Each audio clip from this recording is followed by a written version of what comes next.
എല്ലാവർക്കും നമസ്കാരം. എല്ലാവർക്കും നകുലൻസ് കിച്ചണിലേക്ക് സ്വാഗതം. ഇന്ന് അത്തമാണ്. അപ്പോൾ ഞാനിന്ന് പാലട പായസമാണ് ഉണ്ടാക്കാൻ പോണത്. അതിൽ ഞാൻ മിൽക്ക് മെയ്ഡോ അല്ലെങ്കിൽ കാരമലൈസ് ചെയ്യുകയോ ഒന്നും ചെയ്തിട്ടില്ല. ഇനി നമുക്ക് അതെങ്ങനെയാണ് ഉണ്ടാക്കണമെന്ന് നോക്കാം. അടപ്പായസത്തിന് ഞാനിവിടെ ഒരു 100-125 ഗ്രാമോളം അട എടുത്തിട്ടുണ്ട്. അത് അരിൻ്റെ അടയാണ്. നിങ്ങൾക്ക് വേറെ ഏത് അട വേണമെങ്കിലും ഉപയോഗിക്കാം കേട്ടോ.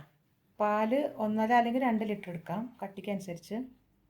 പഞ്ചസാര ഞാൻ ഒരു 1.5 കപ്പ് എടുത്തിട്ടുണ്ട്. നമുക്ക് ആവശ്യത്തിന് എങ്ങനെയാ വെച്ചാൽ ചേർക്കാം, മധുരത്തിനനുസരിച്ച് ചേർക്കാം കേട്ടോ.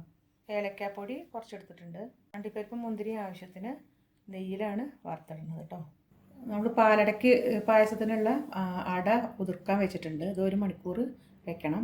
എന്നിട്ട് നല്ലപോലെ കഴുകിയിട്ട് പിന്നെ ഊറ്റിയിട്ട് വേണം നമുക്ക് പാലിന് ഇടാൻ.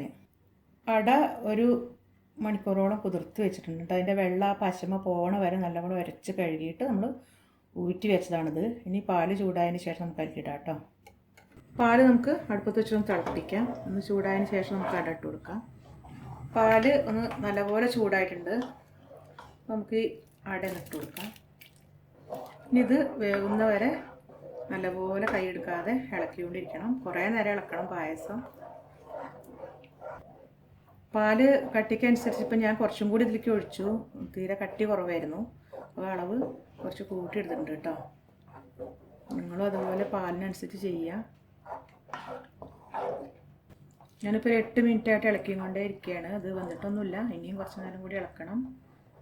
അട വെന്തിട്ടുണ്ട്. പാല് നല്ലപോലെ കുറുകി. ഇനി നമുക്ക് ഇതിലേക്ക് പഞ്ചസാര ഇട്ട് കൊടുക്കാം. നല്ല പേസ്റ്റ് ഇത് ഇങ്ങനെ കണ്ടോ, ഇതുപോലെ ആയിട്ട് നല്ല വെന്തിട്ടുണ്ട്. ഈ അട വേവിനനുസരിച്ചാണ് കേട്ടോ. അത് കുക്കറിലിട്ടൊന്ന് ആവി കയറ്റിയിട്ടാണെങ്കിൽ ഒന്നും കൂടി സ്പീഡിൽ നമുക്ക് വേവിച്ചെടുക്കാം. അതല്ല, ചില അടയ്ക്ക് തീരെ വേവുണ്ടാവില്ല, അത് പാലിൽ തന്നെ ഇടാം. ഇത് അത്യാവശ്യം വേവുണ്ട്. ഇത് കുക്കറിലിട്ടിട്ട് വെച്ചാലും നല്ലതാണ്. ഞാനൊരു കപ്പിൽ പഞ്ചസാര എടുത്തിട്ടുണ്ട്. അത് കുറച്ചിങ്ങനെ ഇട്ട് കൊടുക്കുകയാണ്. മധുരം നോക്കിയിട്ട് കുറച്ചും കൂടി ഇട്ട് കൊടുക്കാം. ഞാൻ മുഴുവൻ ഇട്ടിട്ടില്ല. ബാക്കിയുള്ള പഞ്ചസാര ഇട്ടിട്ട് അപ്പോൾ 1 കപ്പ് ഇപ്പോൾ ഇട്ടിട്ടുണ്ട് കേട്ടോ.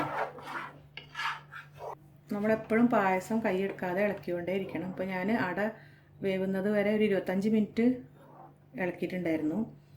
ഇനി ഇതും കുറച്ച് നേരം കൂടി നല്ലോണം ഇത് മിക്സ് ആവണ വരെ ഇളക്കിക്കൊണ്ടിരിക്കണം. പഞ്ചസാര കുറച്ച് കുറവാണ് തോന്നിയിട്ട് ഞാൻ 1/4 കപ്പും കൂടി എനിക്ക് ഇട്ടിട്ടുണ്ട്. ഇപ്പോൾ 1.25 കപ്പ് നല്ലപോലെ ഇട്ടിട്ടുണ്ട് കേട്ടോ. പഞ്ചസാരേൻ്റെ മധുരം ചില മധുരം നല്ലോണം ഉണ്ടാവും, ചിലത് മധുരം ഉണ്ടാവില്ല. അപ്പോൾ അതിനനുസരിച്ച് ചിലപ്പോൾ 1.5 കപ്പ് തന്നെ വേണ്ടി വരും. നല്ല മധുരമുള്ള പഞ്ചസാരയാണ്. അപ്പം 1.25 കപ്പ് ഇട്ടിട്ടുണ്ട്, അല്ലെങ്കിൽ 1.5 ഇടേണ്ടി വരും. അപ്പോൾ പായസം നല്ലോണം മിക്സ് ആയിട്ടുണ്ട്. പഞ്ചസാര 10 മിനിറ്റിലധികം ഇളക്കിയിട്ടുണ്ട്. ഇനി നമുക്ക് ഏലക്കായ ചേർത്ത് കൊടുത്ത് ഓഫ് ചെയ്യാണ്.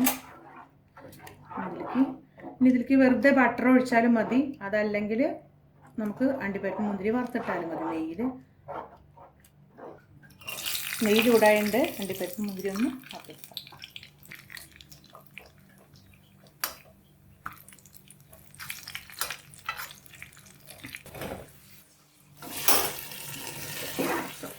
നമുക്ക് പാലട റെഡി ആയിട്ടുണ്ട്. ഇനി പാത്രത്തിലേക്ക് എടുക്കാം കേട്ടോ. അപ്പോൾ നമ്മളെ ടേസ്റ്റി ആയിട്ടുള്ള പാലട റെഡി ആയിട്ടുണ്ട്. ഇതിലിപ്പോൾ നെയ്യിലാണ് ഞാൻ മൂപ്പിച്ച് ഇട്ടിട്ടുള്ളത്. ഇതൊക്കെ അണ്ടിപ്പരിപ്പും മുന്തിരിയൊക്കെ. ഇത് ഞാൻ വെറും ബട്ടർ ഒഴിച്ചിട്ടുള്ള പായസമാണ്. ഇതും നല്ല ടേസ്റ്റാണ്. ഇങ്ങനെ നിങ്ങൾക്ക് ട്രൈ ചെയ്യാം. ഈ അണ്ടിപ്പരിപ്പ് മുന്തിരി ഒന്നും വറുത്തിട്ടില്ലെങ്കിലും കുഴപ്പമില്ല. വീട്ടിലുണ്ടാക്കുന്ന വെണ്ണയായാലും മതി. കടയിൽ നിന്ന് വാങ്ങുകയാണെങ്കിൽ ഉപ്പില്ലാത്ത വെണ്ണ വാങ്ങിയിട്ടിടണം. നല്ല ടേസ്റ്റി ആയിട്ടുള്ള പായസമാണ്. അങ്ങനെ കുറുകിയിരിക്കണം. എല്ലാവരും ഓണത്തിന് ഈ പാലട ട്രൈ ചെയ്യണം. അപ്പോൾ ഈ വീഡിയോ എല്ലാവർക്കും ഇഷ്ടമായി എന്ന് വിചാരിക്കുന്നു. ഇഷ്ടമായെങ്കിൽ ലൈക്ക് ചെയ്യാനും ഷെയർ ചെയ്യാനും കമൻറ്റ് ചെയ്യാനും ഒന്നും മറക്കരുത്. അടുത്തൊരു വീഡിയോ ആയിട്ട് വരുന്നവരേക്കും ബൈ.